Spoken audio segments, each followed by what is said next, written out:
সিরাজগঞ্জের শাহজাদপুরে পারকোলা উত্তরপাড়ায় এক আমেরিকা প্রবাসীর বাড়িতে দুর্ধর্ষ ডাকাতির ঘটনা ঘটেছে। এ সময় ডাকাত দলের সদস্যরা নগদ টাকা, স্বর্ণালংকার ও ইউএস ডলার সহ মোট ৩০ লাখ টাকার সম্পদ লুট করে নিয়ে গেছে। খবর পেয়ে শাহজাদপুর থানা পুলিশ ঘটনাস্থল পরিদর্শন করেছে। জানা যায়, রবিবার গভীর রাতে উপজেলার পারকোলা উত্তরপাড়া গ্রামের আমেরিকা প্রবাসী রুহুল আমিন বাবুলের বাড়ির গ্রিল কেটে ৮-১০ জনের একদল ডাকাত ভেতরে প্রবেশ করে।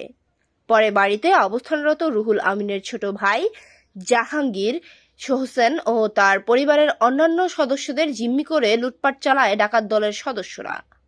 খবর পেয়ে সকাল ৬টায় শাহজাদপুর থানা পুলিশের একটি দল ঘটনাস্থলে উপস্থিত হয়। পরে ঘটনাস্থল পরিদর্শন করেন থানার অফিসার ইনচার্জ মোহাম্মদ আসলাম আলী ও শাহজাদপুর সার্কেলের অতিরিক্ত পুলিশ সুপার মোহাম্মদ কামরুজ্জামান।